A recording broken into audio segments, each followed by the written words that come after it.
Luke 10:41 to 42. But the Lord answered her, Martha, Martha, you are getting worried and upset about too many things. Only one thing is important. Ano binabanggit ng Panginoon dito? Huwag na dapat na mag-alala ng maraming kung ano-ano. Konti lang ang dapat na unahin at bigyan talaga ng halaga. Para masaya ang buhay, dapat maraming wag na. Wag nang kung ano-ano pa. Panginoon, salamat. Dahil kayo na mismo nagtuturo sa amin to eliminate the non-essentials. Kayo nagtuturo sa amin na magpahalaga sa mahalaga at isa-isang tabi yung hindi naman talaga masyadong mahalaga. Panginoon, sa sandaling ito, patuloy niyo po kaming pangagalingin sa aming mga karamdaman pisikal, emosyonal at spiritual at ngayon papagliwanagin niyo ang aming isip para lumuwag ang masikip, gumaan ang mabigat, lumiwanag ang madilim. Teach us. Preach to us, Father, with your powerful voice. Use only your servant as an instrument. We seek you, Father, in the name of your Son, Jesus. Proverbs 3:17, wisdom will lead you to a life of joy and peace. All spirituality, in fact, religiosity even, should lead to a life of joy and peace. But that is not always the case. Kuminsan, dahil laging relihiyoso, people become majors in minors. Napapalaki ang maliliit na bagay, ginugulo ang dapat sana tahimik na buhay. O kuminsan naman, even without the presence of many religious doctrines in people's lives, their minds are cluttered with so many things that should not even be there. Para tahimik, payapa, tiwasay, na siyang gusto ng Panginoon para sa atin, marami dapat na huwag na. At sa ating ngayong pag-aaral, pwede niyong pag-excursionin na inyong isip sa kung saan-saan para madagdagan niyo ang listahan sa inyong isip ng mga wag na. Una, para masaya kayo at ang mga kasama kayo niyo at kasama sa buhay, wag nang maging OC. Sino kaya mga OC dito yung obsessive-compulsive? Yung nakahiga na kayo, babangon pa kayo para ayusin ang kapalasang lukot ng inyong pobre kama. Yung kailangan tama lahat ang angle ng mga florera, kung paano nakalagay yung toilet paper, dapat nakaganon. Yung, alam nyo, sigurado, maayos ang bahay nyo, sigurado maayos ang buhay nyo, pero hirap sa inyo, inyong kasama. Kasi hindi mahirap, hindi madaling may kasamang OC eh. So, sabi nga na matatanda, huwag na masyado maburiri. In other words, huwag na madetalye masyado. Huwag na maging perfect. Para relax lang ang buhay. Huwag na maging OC kahit sa mga maliliit na bagay and non-essentials. At yan sinabi ni Jesus kay Martha, Martha, Martha, you are worried about too many things. Only one thing is needful, my word. Why don't you sit there and listen like your sister Mary? Pero ang dami-dami mong inaalala, hindi ka tuloy matiwasay. Luke 10:41 to 42, as we have read before, the Lord answered Martha, you are getting worried and upset about too many things. Kayo ba to? Sabi ni Jesus, only one thing is important. Kahit sasamahan nyo mag-asawa, baka you are worried and upset about many things, only one thing is important, na kayo nagmamahalan at nagkakaintindihan. Yung iba, hindi na ganun ka-importante yun. Only one thing is important. So huwag nang mag-worry. Nasa Panginoon ka na, dapat may pagbabago ng isip. Maraming pinapalampas. Maraming hinahayaan na lang, nilalagay sa filing cabinet. At huwag mag-overthink. Dahil naisip na ng Diyos ang lahat. Nung kinrate ng Panginoon, ang buong sangsinukob, inilagay na niya ang lahat sa lugar. Naisip na niya lahat. Ang gagawin na lang natin, sumakay. Sundan ng natural law, sundan ng pangunguna ng Espiritu sa ating puso, at maging mapagtiwala. Philippians 4:6-7, huwag kayong mabalisa tungkol sa anumang bagay. Intindihin natin, tungkol sa anuman. Yung iba nababalisa tungkol sa end of the world. 2,000 taon na nabalisa ang lahat. Napakapalad mo naman sa panahon mo dumating yan. At kung sakali man, problema yan ng Diyos. Hindi mo dapat problemahin ang ganyang mga bagay, lalo ang mga bagay na beyond your strength to control or to direct. Huwag mabalisa. Ibinabalisa ang mga malayo pa. Sabi ng Panginoon, the day's own trouble is enough for you. Tomorrow will worry about itself. Huwag nang mabalisa. Nababalisa ka at hindi, pare-pareho lang tayo. Nasa sa kabilang buhay. Hindi naman yung mapag-alala at laging perfect, mas mahaba lagi ang buhay. At mas masaya. So matuto na to relax. At sabi sa Bible, sa halip, no? Napakahalaga sa Luke 10:41 to 42, sa tulad ng sinabi ni Lord kay Martha, huwag nang mag-alala. Sabi sa Philippians 4:6-7, huwag mabalisa. Importante. Sa halip, hingin ninyo sa Diyos ang lahat ng inyong kailangan sa pamamagitan ng panalangin may pasasalamat. So yun, hingin nyo. May pasalamat na. Bakit may pasalamat? Kasi pag hinilin nyo, paniwalaan yung tinanggap nyo na. Andyan na siya on the way. So tinanggap nyo na rin yun. Kasi nirelease na yung blessing. Kasi yung pagtanggap, yung pananalig na tinanggap nyo, yun ang magbibigay ng kapayapaan. Hindi yung paghiling. Kasi yung paghiling, magwo-worry ka pa rin, hindi na nando pa rin yung worry. Sabi ganun, alam ng Diyos yan. Pagka gusto kang i-bless ng Diyos sa paraan na gusto mo, wala makakapigil. Pag ayaw niya, wala makakapilit. So, ipahayag mo yung gusto mo, hingin mo, at pasalamat ka. At kung ano yung dumating na sagot, yun ang sagot. And remember, God can also say no. Sagot din yun. And God can say wait. Sagot din yun. So, relax. At ang bunga daw nito, dahil sinabi mong tinanggap ko na yung pagpapala nung hiningi ko sa pananalig, ang kapayapaan ng Diyos na hindi maunawa ng tao ang siyang mag-iingat sa inyong puso at pag-iisip dahil sa inyong pakikipag-isa kay Kristo. All of these are related. Dahil nakikipag-isa ka kay Kristo, you are at one heart with the Lord, then you will have the peace of the Lord that you will be trusting. But of course, may iniisip ka rin, sasabihin mo. At pagkatapos nun, tapos. Get on with your life, be productive, and do not worry. Huwag ka nang paabala sa mga walang kabuluhan. Gaano ba kahaba ang buhay? Pagpalagay na nabuhay ka ng 100, which is medyo mahaba-haba na yun. 90, mahaba. 80, mahaba-haba. 70, parang tamang-tama. Pero hindi, marami na sa inyong lampas sa tama, ha? Di ba? Imagine, lumampas na sa tama tayo. Pero meron naman mga 10, 15, iba-iba eh. Pero ito mahalaga. Yung bang ibinigay na palugit na yon, sumulit. Nabuhay mo ba yon ng pinaka mabuti para sa iyong sarili at para sa iyong kapwa? Dapat, huwag punin ang utak ng mga hindi dapat iniisip.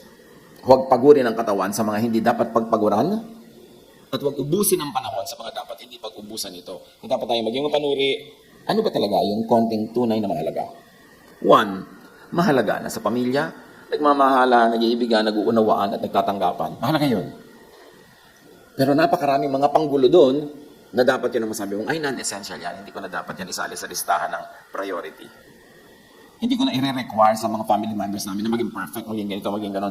Kung ano yung best version of ourselves, we will accept one another and be loving and be peaceful. Yun mahalaga. Mahalaga ba halimbawa na talagang may birthday party kahit walang pera? No. Ang mahalaga, masaya kayo. At pwede naman kayong sumaya sa isang stick ng banana cue kung talagang walang pang champagne. Pwede namang gulaman. Napapalit-palitan natin yung tools, pati method. Pero ang mahalaga, ano yung goal? Ang goal lang naman natin, maging tahimik, payapa, masaya. So kung ano nagpapagulo doon, i-identify as a non-essential, na sabi ni Lord kay Martha, huwag mong guluhin ang sarili mo sa mga bagay na hindi naman talaga mahalaga. Sabi ng iba, ano ba ang mahalaga? If it's not important, 10,000 years from now, it's not really important. Pero masyadong profound yun. Gawin natin mas makalupa. Kung ano hindi talaga mahalaga in the next 5 years sa buhay ng pamilya nyo, hindi naman talaga ganun kahalaga yun. So, huwag nang pagkabuluhan yung ganyang mga bagay-bagay lamang. Huwag nang paabala sa walang kabuluhan. At dapat lalo na sa mga nagkakaedad, naliliwanagan na natin kung ano ang wala naman talagang kabuluhan. Huwag nang ipagtampo ang hindi dapat ipagtampo. Huwag hanapin ang hindi pwedeng makita. People are very busy. Dapat na natin isama sa factor ng buhay natin yan that no matter how much people love you, they will not and they cannot always be there dahil sa traffic.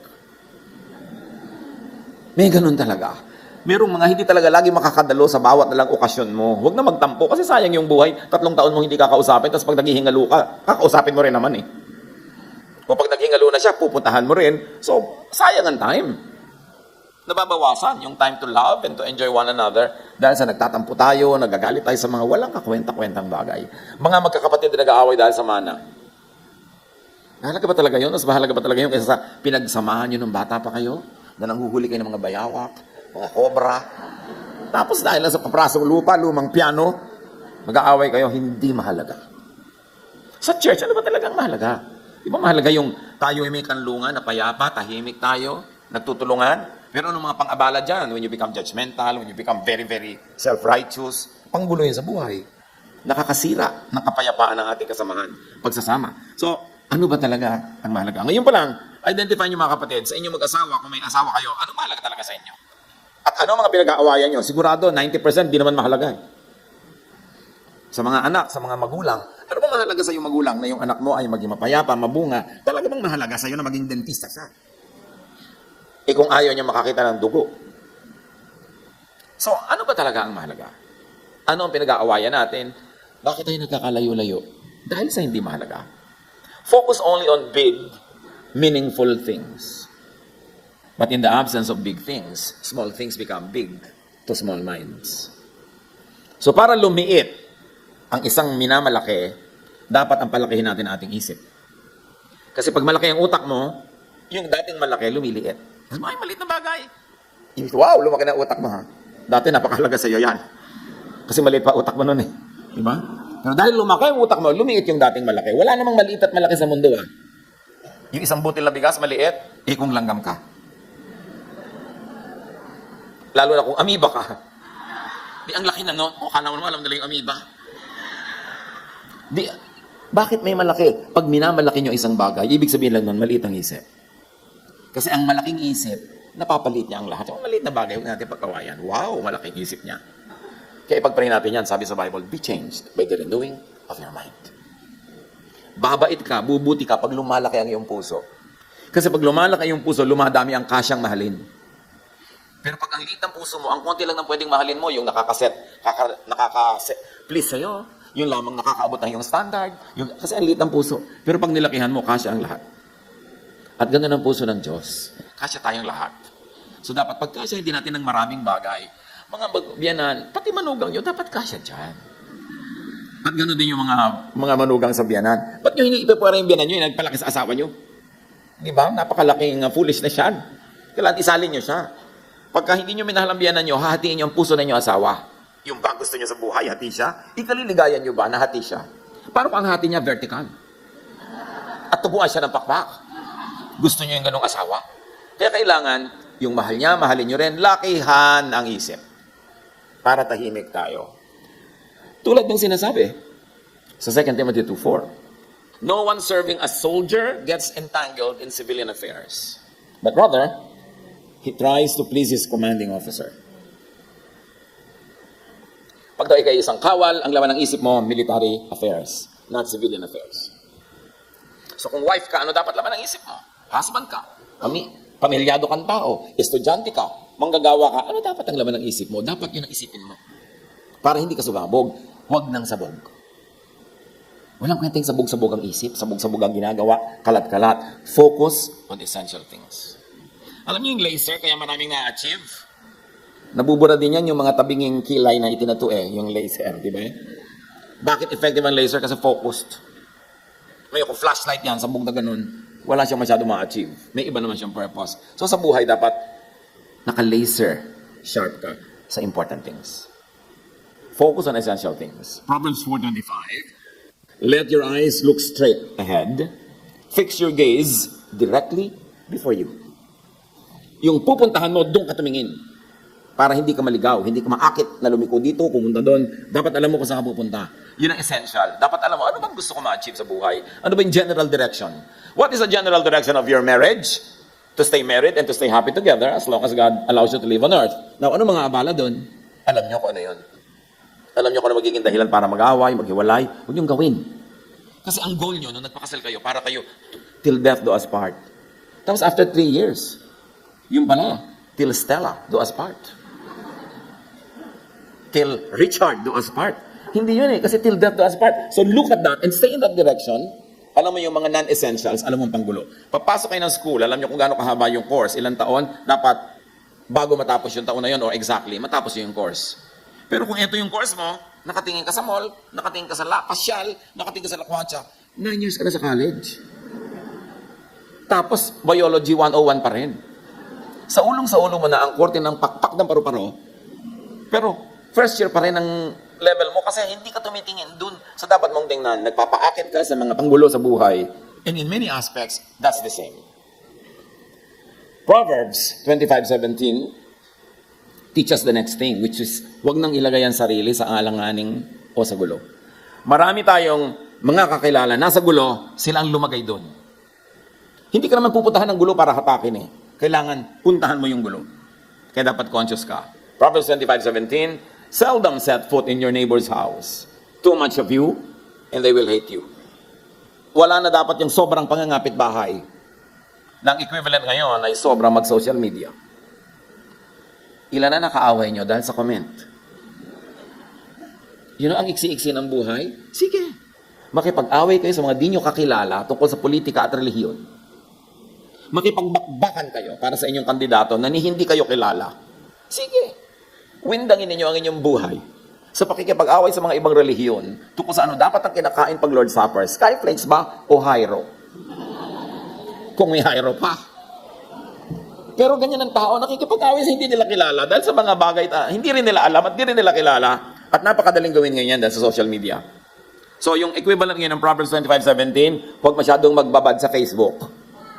O kung saan man. Lalo-lalo huwag comment ng comment. Hindi ka naman expert, nagko-comment ka. Pati kung paano matutunaw ang mga yelo sa North Pole, alam mo talaga? Pagkatapos kung makipag-away yung mga tao ngayon, akala mo kapatid nila na buong buo ang presidente o ang vice president. Hindi nga nila alam that you exist. At kahit alam pa nila, dapat pa talagang makipag-away sa may ibang pananalig, may ibang paniniwala. Hindi ba tayo kasi lahat sa planetang ito? So 1 Thessalonians 4:11, pagsikapan ninyong mamuhay ng tahimik, pakialaman ang sariling gawain. Huwag pakialam sa buhay ng may buhay. At ito, tabi-tabi po nuno. Kahit sa mga matatanda sa ating pamilya, pag may mga anak na kayo may pamilya, apo niyong may pamilya, bigyan niyo ng space na dumiskarte sila kung paano nila gusto mabuhay. We can give our general advice, unsolicited even, pero kung ang tagal-tagal na paulit-ulit tayo, hindi nila sinusunod, baka meron talaga sila ibang diskarte. Kaya kesa hindi na kayo puntahan. Kesa ang tinatanong nila kung kailan pupunta sa inyo, kung kailan ang pasyam. Para hindi na kayo magtalo. Diba? So kailangan, sige na, bigyan ng mga tao ng space na kailangan nila. So wag nang pakialamero at pakialamera. Wag nang comment ng comment sa kung kani-kaninong posts. Lalo hindi nyo kilala, huwag na kayo mag-comment, lalo negative lang i-comment nyo. Kung positive naman yung comment nyo, yung mga kaaway niya, magko-comment sa inyo lang negative, mamaya kayo na nagbabakbakan dyan. Dinadala din yun ng kalusugan natin. Dinaramdam din natin, kahit mga ganong bagay. At huwag nang isabog ang inyong opinion sa di naman willing makinig. Huwag na. Kung meron kayong gustong sabihin, kahit sa mga post, kahit sa social media, i-post nyo sa wall nyo. Pero huwag nyo nang itagang kung sino-sino. Huwag nyo nang ipadala kung kani-kanino. Lalo yung nagpapadala ka ng mga bagay na nakakainis, nakakagalit. Yung nananahimik ang buhay mo, may ipapadala sa iyo itong kaibigan mo ng nakakagalit na bagay o nakakainis na bagay. Gusto nyo talaga maging ganun sa buhay ng kapwa na kayong tagadala ng nakakainis? Kaya kung minsan may magpapadala sa akin ng parang video o tatanungin ko, ano to, tungkol saan? Hindi ko to papanoorin, hindi ko alam kung ano ba to. Diba? Kasi unfair na nanahimik ang buhay ko, papadala nyo ako nakakagalit o nakakainis o nakakadiri kumisan. Unfair yun. Don't do that. No? Proverbs 18:2, fools find no pleasure in understanding, but delight in airing their own opinions or in posting their posts. You know, doon lang sa gustong makinig, doon nyo lang ipadala o ilagay nyo sa neutral area, tingnan nila kung gusto nila. But don't impose this on people. Huwag nang umakit ng kaaway. Ang iksi-iksi ng buhay, may kaaway ka pa. Tapos nakasabay mo sa FX. Eh sa FX, di ba, nagkikiskisa na ang mga kalansa inyo sa siksikan. Tapos katabing-katabi mo siya, pagod na pagod ka na sa pagtingin doon. Kasi nandito na talaga yung mukha niya. You want to live that way? Siyempre, yung iba sabi, hindi na po ako nag-FX dahil nakatsyadeng na kami. Ganon din yun, marami rin equivalent yun. Makikita mo rin siya sa mga gatherings, sa mga receptions, iiwas ka. You want that kind of life? Dapat wag na. So wag na makipagtalo, makipag-away dahil sa ideas. Theology, mga relihiyon, baka na lang sumali sa kamasaya, huwag mo na pilitin yung iba na sumama sa iyo o huwag mo na sumama sa kanila kung ayaw mo sa kanila dahil ang laki ng mundo. 2 Timothy 2:14, ipaalala mo sa kanila mga bagay na to at pagbilinan mo sila sa pangalan ng Diyos na iwasan nila mga debateng walang kabuluhan at walang ibinubungang mabuti. Sa halip, ito'y nagpapahamak lamang sa mga nakikinig. Huwag makipagdebate. Pinsan nyo, may ibang religion. Hayaan nyo siya. Huwag kayong makipagdebate. Naghahamon ng debate, huwag nyo patulan.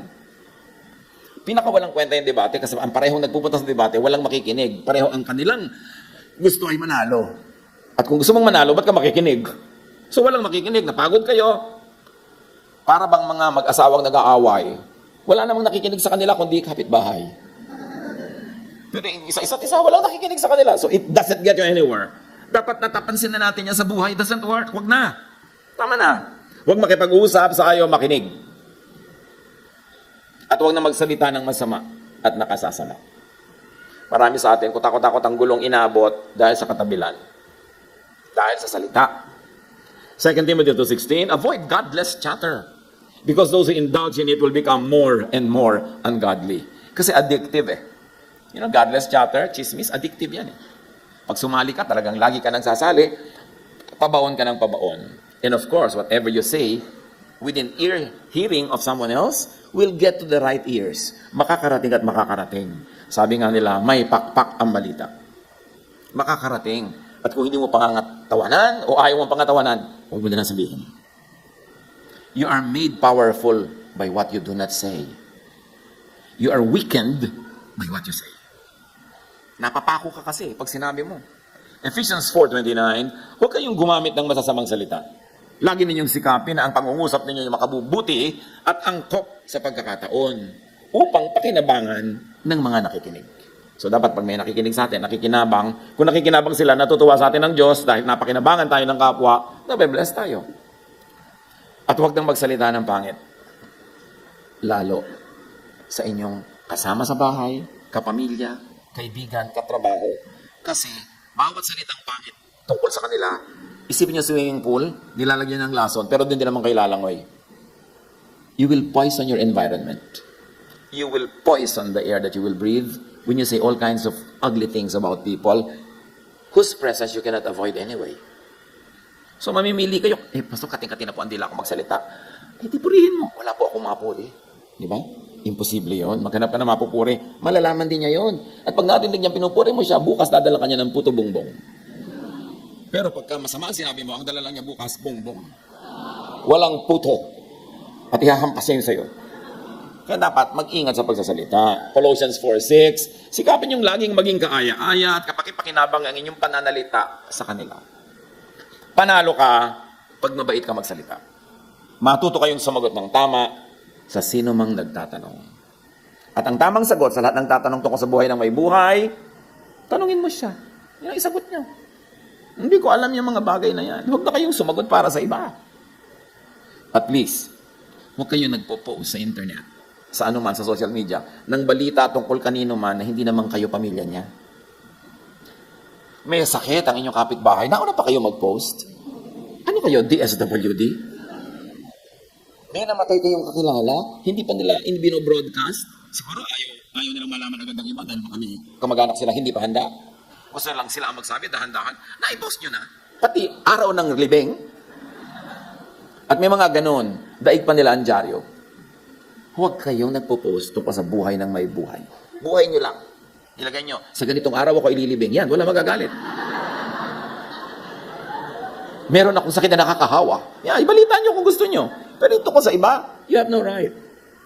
And you probably will put a lot of people in jeopardy, a lot of people in trouble. Kaya huwag nang manira, huwag mag-bad mouth. Lahat ng paninira natin sa kapwa, promise, malalaman nila.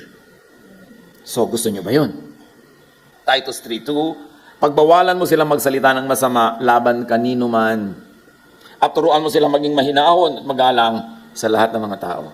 Yan ang panalo. Yung salita mong binitawan to ko sa iba, parang boomerang yan, lilipad pero hindi mo alam, babalik bigla yan sa'yo. May ganti. Hindi pwedeng wala. At napakahalaga, gusto nyo yung tahimik na buhay mga kapatid, huwag magyabang. Ang kayabangan, mahirap i-maintain. Gusto nyo may minamaintain kayo na high image, matapagod kayo. 1 Samuel 2:3, do not keep on talking so proudly or let your mouth speak such arrogance. And if we can apply it another way, do not keep on acting so proudly. Ano ba, nakilala ka, nating nagnininang ka sa kasal, may bago kang damit. Nakakalabing-5 anak ka na ng kasal. No? So ano, magpapagawa ka pa ng ikalabing-6? Dahil nagka-image ka na laging may bagong damit, mahirap i-maintain yun. Sa susunod, pag kinuha nila kay Ninang, mag-duster kayo. O di, na-break nyo. Yung ang taas-taas na expectation, ibinaba nyo uli sa 0, kahit itaas yung uli dahan-dahan, hindi kayo pagod. Pero pag sobrang taas na, i-maintain nyo pa, nakakapagod yan. Nakilala kayo na pala regalo sa inyong mga kamag-anak yung Pasko kasi dumaan kayo sa kasaganaan. Pero kahit sagana pa kayo next year, bigla nyong litan ng mga regalo. Mga tikala-kalahating choknat. Para ibaba nyo uli ang expectation kasi mahirap pag-maintain ng image sa Santa Claus. Mahirap yan. Kahit anong image ang minemaintain yung mga kapatid, bigla nyo isadsad uli sa 0 para kayo ma-relax. Huwag matempt magyabang. Do not stand taller than what you really are. And even if you have to stand on high heels, that's hard work. Do not buy what you cannot afford. And do not spend more than you earn. Para payapa, tahimik ang buhay. Huwag kayong mangutang ng mangutang dahil sa pagyayabang. May utang ka dito, may utang ka doon. Para kang hinahabol ng lahat ng maniningil, mangangayayat ka. Magiging butot balat ka, papangit ang iyong balat. Sasabihin ng mga chismosa, marami kang utang, ano? Kitang-kita sa itsura mo. Di ba? Kasi hindi mo na mailihim. At alam nyo ngayon, yung mga naniningil, kung minsan may mga nakamotorsiklo, paglabas mo ng bahay mo, nandun na. Hahagin sa kanang lambat. Ano ka, hipon?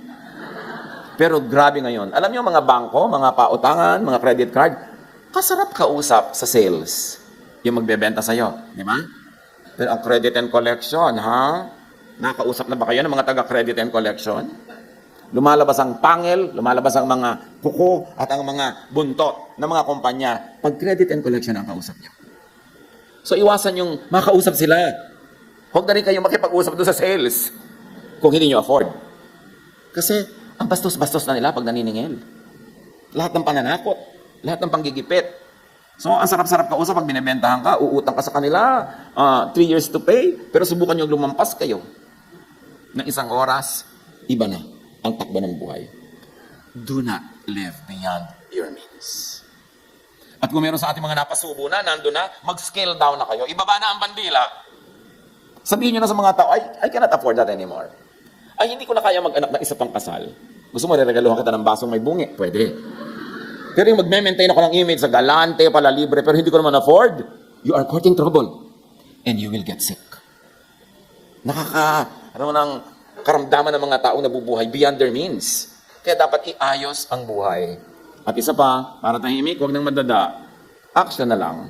Huwag niyong pangunahan ng salita ang gawa. Gumawa na lang kayo ng gumawa. Para kung hindi niyo nagawa, walang maninisi. Pero nagsalita na kayo, hindi niyo nagawa, mahirap yan. James 3:13, who is wise and understanding among you? Let them show it by their good life. By deeds done in the humility that comes from wisdom. Meron kayong gusto ma-achieve, gawin nyo na lang. Huwag nyo na sabihin. Lalong-lalo, huwag nyo sabihin bago nyo magawa. Kasi kung hindi nyo nagawa agad, meron na kayo ngayong pananagutan. Live wisely. Do not live foolishly. You have only one life. Pakasinupin nyo ang pagdaan ng panahon. Na hindi na uubos sa needless worry, hindi na uubos sa pagpapaliwanag dahil sumuot ka sa gulo. Hindi na uubos sa pakikipag-away, kundi ikay payapa, tahimik. At huwag nang nagar. Huwag nang makulit. At huwag nang sobrang assertive and domineering. People do not like being dominated. And if you're over-domineering, people will not like you.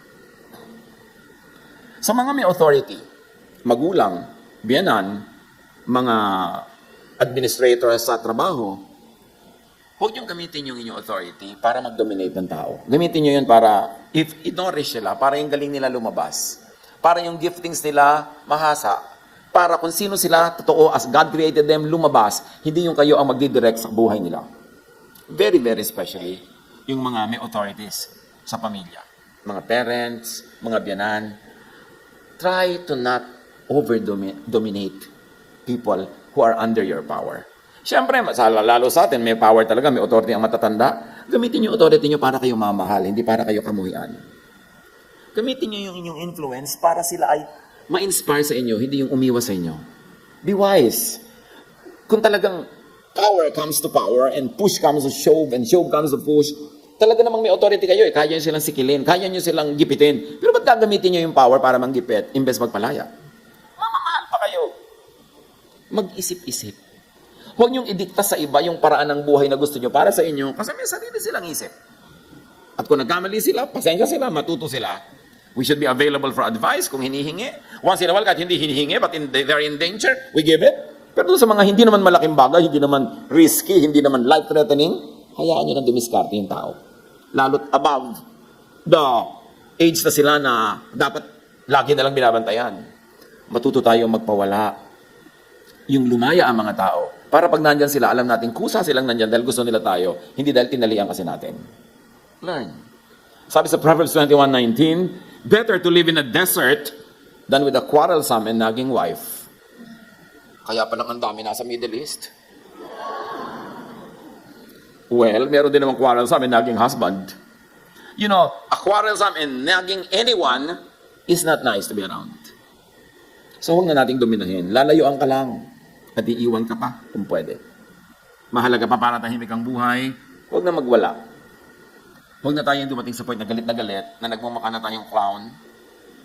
Alam nyo, lalo meron kayong kapangyarihan, nagalit kayo, ilalabas yung kapangyarihan nyo, actually you make a clown of yourself. Because that's the wrong use of power.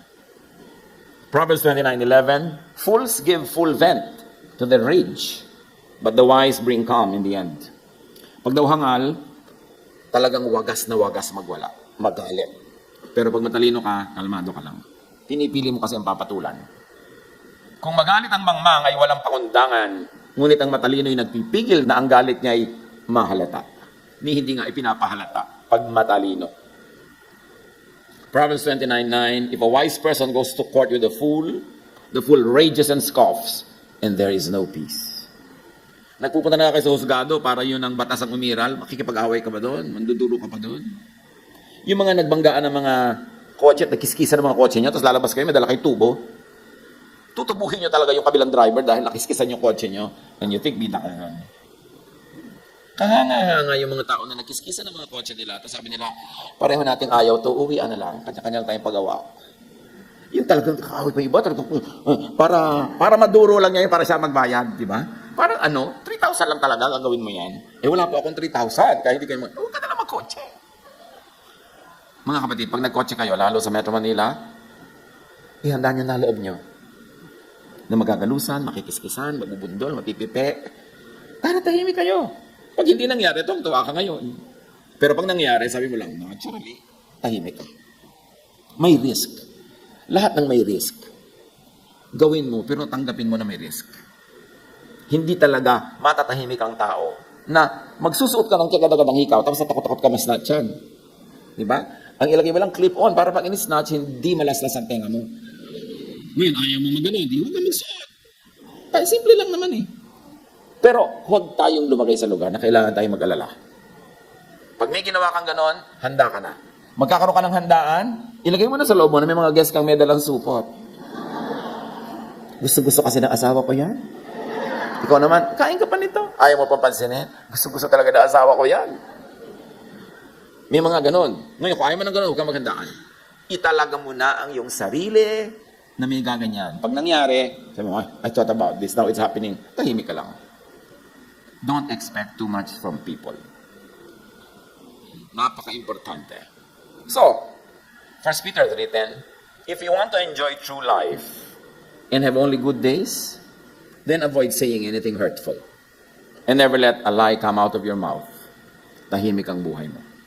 Yung mga nagsisinungaling, ng bobola, tumatahi ng mga kwento, lagi silang takot mabisto. Hindi sila matatahimik. Always live by the truth as much as you can. Huwag ka nang umimbento ng mga kwento para wala kang kailangang ininte. Liars run, though no one chases them. Natatakot sila sa kanilang mga sariling anino at hindi sila matatahimik. Dear God, thank you for these nuggets of wisdom from your word. Ang dalangin namin, maunawa namin kung paano i-apply sa aming mga buhay. At nawa, Panginoon, sa pag-apply namin ito, yung karunungan nyo, kagalingan nyo at husay ang maghari sa aming buhay. Sa aming pagbubulay-bulay ng mga karunungan na ito, turuan mo kami, Panginoon, huwag maging sensitive, kundi tanggapin namin ang correction, na maging good sport kami when we are being challenged by your truth. At ang lahat ng ito, ikabuti namin. Turuan niyo po kami. Pagbulay-bulayan natin mga kapatid, ang inyong mga personal application sa maraming karunungan ito. Tumahimik sumandali sa presensya ng Espiritu ng Diyos.